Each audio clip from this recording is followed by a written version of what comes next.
Hey everybody, and welcome to Tip Tuesday from Sweet Beads. Hi everybody, welcome back to Tip Tuesday. I'm your host Shae Wilhite, and we're sorry for kind of our long hiatus. I was dealing with a bout of vertigo that literally left my world twirling around. I'm starting to get better now, so we're back. It's 2018. Let's get beading. And today's Tip Tuesday is part of an episode that we're calling Faux-chet, meaning faux bead crochet. And if you pick up a copy of this month's Beadwork Magazine, so February, March 2018, on newsstands now, sort of looks like that, you'll see that inside there is my pattern for chapel windows to give you a faux-chet or a faux bead crochet bracelet. And on the page before, there's a cute little article about how I was on Who Wants to Be a Millionaire with a picture of me and Regis Philbin and my brother Will. Hi, Will! So if you want to pick up this will contain the full pattern and instructions. Today, what I'm going to teach you is how to do the stitch. And what it is, all of those who've been wondering what my faux-chet method is, it's tubular brick stitch. Shut up! Really? Yes. You can get the look of bead crochet by using a tubular brick stitch. Now, I know there's some people out there who use a stitch that they're calling twisted peyote. I haven't tried it, but I think this one's very simple, easy to do, gives you the look. You can follow any bead crochet pattern out there. Next week, we will look at how to do a bead crochet pattern and adapt it for this stitch. I guess your first question is why? Why wouldn't I just do bead crochet? Well, if you're anything like me, and I can crochet, I have made garments and accessories and stuffed animals, and I can crochet, but I can't get the hang of bead crochet. I can't do it. I've tried and tried and tried and tried different methods, different starting, different everything, and it just slightly eludes me. Which is really frustrating, and I know how frustrating it can be. This technique gives me that same look. I can adapt patterns to it, which is awesome. And there are some benefits to this that are drawbacks in bead crochet. In bead crochet, you have to load up all of your beads at once. Okay, so every bead you need has to be strung onto your string, and it has to be strung in the right order, and everything has to be ready to go. With my bead faux-chet method, we're adding beads one at a time. So if we make a mistake, we can rip back, we can make the beads right, we can add more beads if we need beads, we can subtract beads if we need to. So it's to me, quicker and easier. Someday I'm going to master that real bead crochet, but until then, bead faux-chet it is.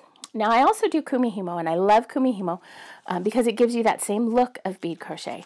The problem with that is, and let me go back to the picture, is that in kumihimo, it's very hard to get this continuous loop look. You can get the look, but it's very hard to do a continuous join. This is very easy to continuously join, and you can make a great bangle. If you don't like bangle, you can still do the two ends. You could put a clasp on this, but I just want to show you the method. So today we're learning the method of tubular brick stitch.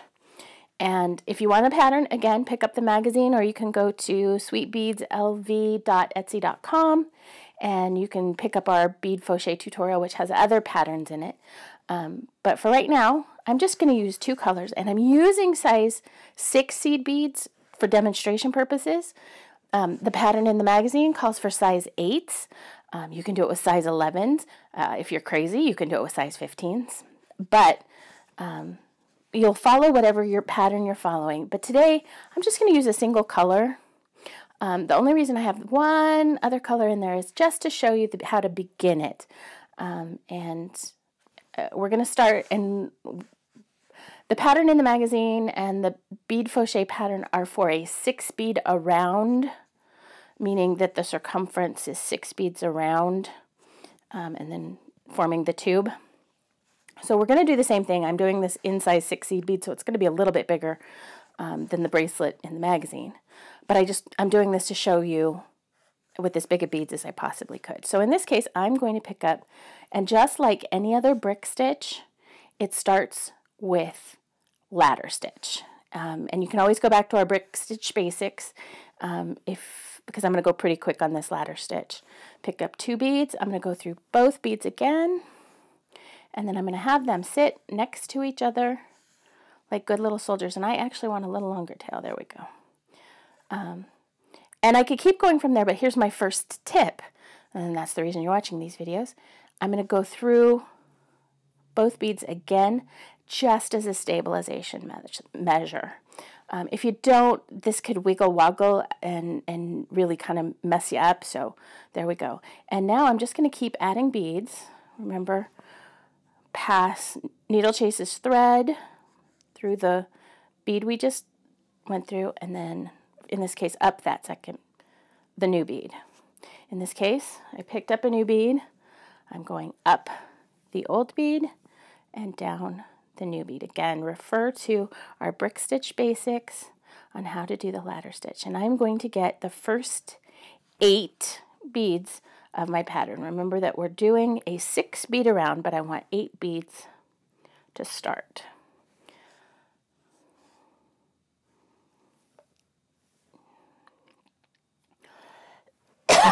Pardon me, fighting a little bit of a cold here too. 1, 2, 3, 4, 5, 6, 2 more. 7, down the old one, up the new one.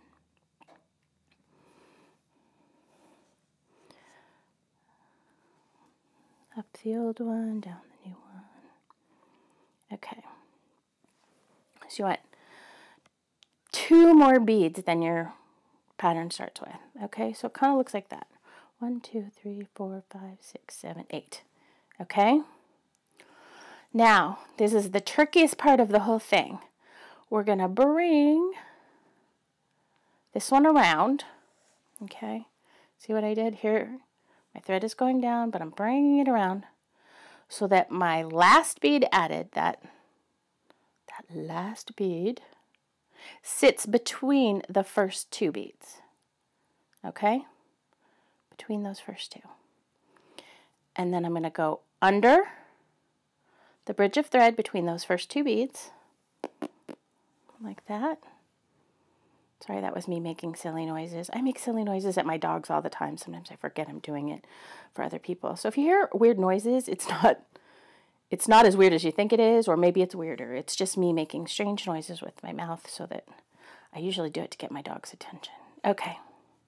So now you can see we're resting right there between those first 2 beads. That is literally the hardest part of that thing, is connecting those 2 beads. After that, all you want to do is pick up your next bead, go under the next bridge of thread between those 2 beads, and up the new bead.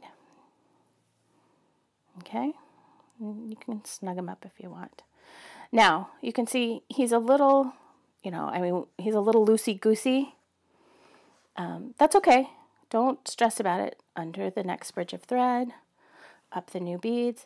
But if it's really bothering you and you can't see, you can take whatever you have laying around the house. This happens to be the end of a paintbrush I just had on my table. You can bring that through the center, through the core, if you want. And if that helps you see better, under the bridge of thread, remember we're coming towards yourself, and then up the new bead. Peep. If that helps you stabilize, go ahead and put something right in the middle. It can be an easier way to see where your next bead goes. Under the bridge of thread and up the new bead. Okay? That's literally how easy it is. You can follow any color chart. We can change the colors of this. You can make a single color. That's literally how easy this faux-chet method is. It's just tubular brick stitch. But you can see that the beads are going to line up just the way they're supposed to. Here's another little tip. And this is called a swap out. And when you have a couple of rows done, in this case, you can see I've got like 3 rows done, you can take a needle And I thought I had one threaded on here, and I have lost it somewhere, so give me a moment while I thread this needle onto my tail thread. That's why we left kind of a longer tail. Pardon me. Honestly, I had the swap out prepared, and that's my life. It's never as simple as it looks. Okay, so just how we centered that first bead in between these two beads, this one is centered in between the last two beads, right? So just to stabilize yourself, I like to lock that bead in place. So I'm going under the bridge of thread, okay? And in this case, down that starting bead. And that just kind of stabilizes the whole thing. Like if I were to take it off of this, you can see he's not going anywhere now. It's pretty stable. And then I could weave in my tail thread and clip it off so that it's not in the way anymore. Or you can leave it. I like to leave it for when I'm joining. And like I said, next week we'll work on joining. But we're already at 11 minutes, so I don't like to keep you guys too long on one video. So practice starting, because remember that join is the toughest part. Making sure that, you know, your last two beads line up over your first bead, and joining so that you come between those first two beads and back up the last bead strong, and then keep going. So for this week, practice that. Next week, we will show you how to join the ends together to make a bangle in a seamless join. And we will also discuss how to read a bead crochet pattern and adapt it for this particular technique. Okay, so have a great week. Welcome to 2018. Thanks for sticking with us. And until then, happy beading. Don't forget, for your beading supplies, beads, needles, thread, patterns, tutorials, and more, check us out at sweetbeadslv.etsy.com. Of course, you can always sign up for our newsletter on our website, sweetbeadslv.com, and you can follow us on Facebook, Twitter, Pinterest, and more using hashtag or /sweetbeadslv.